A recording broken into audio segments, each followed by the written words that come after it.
This video is made possible by CuriosityStream. Get the best deal there is in streaming, both CuriosityStream and Nebula, where you can watch my brand new original feature-length documentary series, Ghost Towns, for less than $12 a year by following the link down in the description. Kazakhstan is a fairly weird country. It spans 2 continents with territory in both Asia and Europe, contains the most nuked location anywhere on the Earth here, where 456 nuclear bombs were detonated, and they built a brand new capital city in the 90s because they just didn't like the old one. But none of those strange facts are what this video is all about. This video is about how Kazakhstan, a large country in land, but with a small population of only 16 million people, briefly became the entire legal Soviet Union.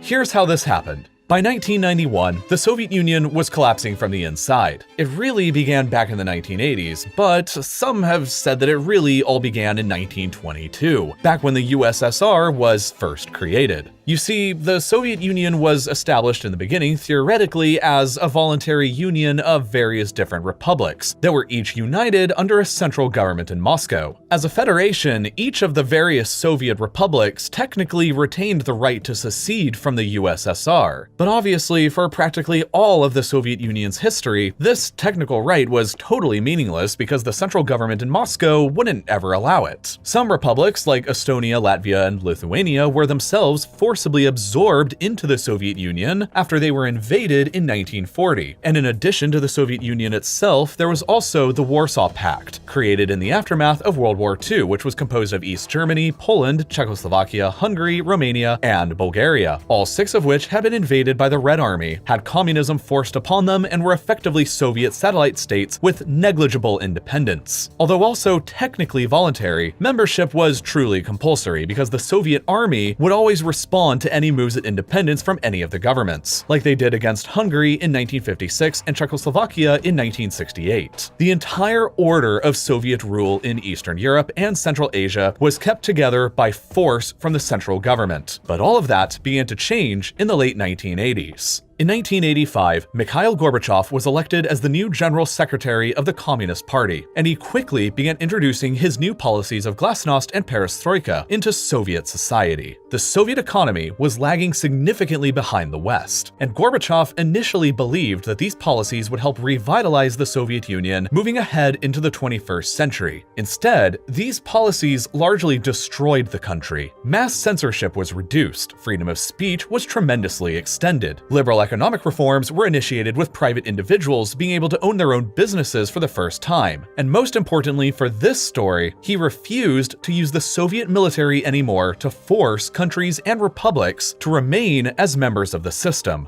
The 15 Soviet republics by this point and the 6 other members of the Warsaw Pact were granted more authority to rule over themselves. The Chernobyl disaster the following year, in 1986, didn't really help things very much either. After spewing a massive amount of radiation across Belarus and Ukraine, distrust in the Soviet central government was at an all-time high. By 1988, Gorbachev was already losing control over 2 geographic areas in the Soviet Union, the Caucasus and the Baltics. The Armenian and Azerbaijani republics descended into civil war and ethnic violence between themselves, while the Baltic states of Lithuania, Latvia, and Estonia were utilizing their newfound freedoms to demand independence, asserting that their absorption into the Soviet Union back in 1940 after being invaded was illegal and forced upon them. And critically, on the 16th of November 1988, Estonia declared full sovereignty within the Soviet Union, which meant that their own laws would take precedence over Soviet laws, and they would also quit sending any tax revenues to Moscow, effectively giving themselves full 100% autonomy. Under previous Soviet rulers, this probably would have been crushed by the Red Army almost immediately, but Gorbachev was just kinda meh about it. Later in November, the Soviets ceased jamming foreign radio stations, and in 1989, things began to get extra spicy. CNN was allowed to broadcast in Moscow, and state censorship effectively became impossible. By July, Lithuania and Latvia had joined with Estonia in declaring their sovereignties. In June, the anti-Soviet Solidarity Party won an overwhelming victory in Poland, which promptly withdrew the country from the Warsaw Pact. And critically, Hungary began to dismantle their border wall fence with Austria, opening up the first hole in the Iron Third Curtain in decades. At this point, East Germany was still ruled by a hardline Stalinist regime. Their citizens were not allowed to visit the West, but they could travel freely to other Soviet bloc countries like, say, a certain country called Hungary that just dismantled their border fence with the West.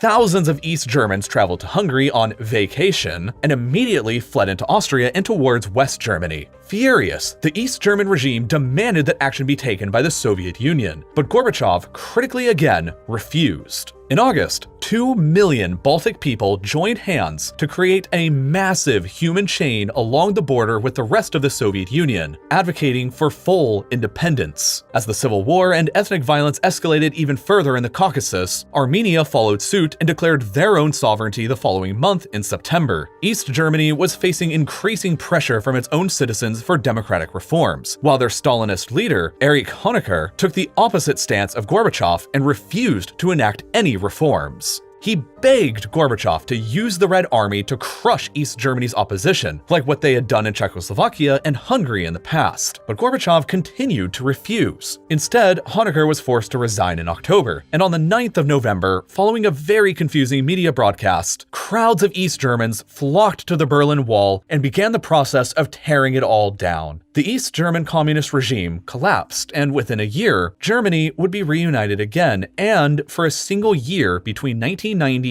and 1991, Germany and the Soviet Union coexisted together on world maps for the first and only time since World War II. And in December of 1989, Romania descended into a violent revolution, also withdrew from the Warsaw Pact, and executed their longtime communist dictator. The next year, in February 1990, the Soviet Union held their first ever relatively free elections in each of the 15 republics, with the Communist Party losing in 6 of them. None of the republics which had declared their sovereignties were paying any taxes to the central government, which caused the economy to get even worse. And finally, in March, Lithuania became the first of the 15 Soviet republics to officially announce their secession from the USSR. Initially, this went unrecognized by Moscow, but 2 months later, Latvia and Estonia followed suit and announced their own secessions as well. Georgia declared their sovereignty in May, and in February of 1991, the remaining members of the Warsaw Pact met in Hungary and decided that their club had no more reason to exist, and officially disbanded. Nearly a year after all 3 Baltic republics had seceded, Georgia became the next republic to officially secede in April of 1991. And finally in June, after leading a growing pro-democracy movement, Boris Yeltsin won the historic presidency of the Russian Soviet Republic and promptly declared Russian sovereignty from the main Soviet government. Yeltsin was actively struggling against Gorbachev in a sovereignty battle between the Soviet government and the Russian government, and by August, Gorbachev had a plan to save the Soviet Union. He wanted to reform the country into a new decentralized federation called the Union of Soviet Sovereign Republics, thus maintaining the USSR acronym. All of the remaining republics except for Ukraine had agreed on the treaty by this point, while Kazakhstan strongly supported it. The Russian Soviet Republic was all set to sign the treaty on the 20th of August, but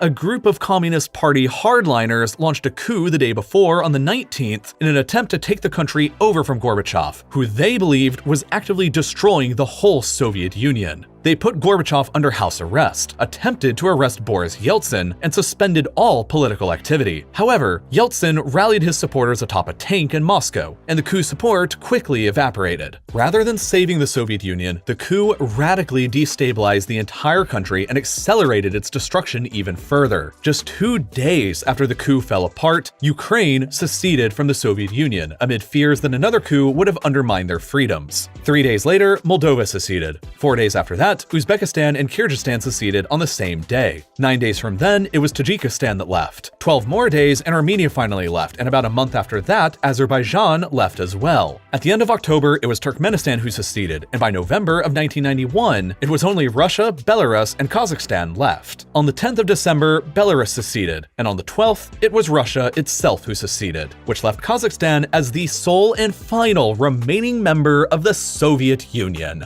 It was all Russia's idea to start this whole operation, but it was Kazakhstan who was going to finish it. So for the next 4 entire days between the 12th and 16th of December 1991, world maps would have shown Kazakhstan as being the entire Soviet Union, which, to me, is pretty amusing. But all weird things must eventually come to an end. And so, finally, after 4 days, Kazakhstan as well seceded from the Soviet Union. The USSR theoretically continued to exist as a legal entity with no territory for 10 more days until the Soviet of the Republics voted it out of existence on the 26th of December, 1991, officially dissolving the Soviet Union once and for all. And so, after just over 69 years of existence, the Soviet Union came to a final and bizarre end. Now, obviously, the collapse of the Soviet Union is an enormously complicated subject, and I've glossed a lot of the nuance over to cram this all into a 12-minute video. However, you can learn a lot more detail and context by watching this spectacular documentary called Afghanistan 1979, which chronicles the entire history of the Soviet invasion of Afghanistan and explains how it became a major contributor to the entire country's collapse. This documentary and thousands of others like it are, of course, available right now for you to watch on CuriosityStream, which you can get a fantastic deal on by following the link down in the description. But best of all, CuriosityStream has partnered up with my own streaming site called Nebula, where you can also watch my new original series called Ghost Towns, where I'm traveling all across the United States and later the entire world, showcasing some of humanity's most fascinating abandoned communities. Because the videos are a lot longer than my normal real-life lore content is, and the YouTube algorithm generally doesn't favor those, I'm releasing each new episode exclusively on Nebula, where you can already go and watch the first one right now about America's most famous abandoned settlement around the Salton Sea in California. You see, my creator friends and I teamed up to build our own platform where we don't have to worry about getting demonetized or buried by an algorithm that doesn't support us. It's called Nebula, and it's a place where we house all of our content you see on YouTube ad-free, and where we can experiment with brand new original content that probably wouldn't work out well on YouTube. Content like my series Ghost Towns I just mentioned. But that's just one of many exclusive pieces of content that you can get there, with even more series from channels you probably already know, like Wendover Productions, Real Engineering, Second Thought, Lindsay Ellis, Tom Scott, and many others. The best way to get access to Nebula is through the CuriosityStream bundle deal, so that when you sign up for them by following the link down in the description, you'll also get a subscription to Nebula just for free, which is free for as long as you're a CuriosityStream member.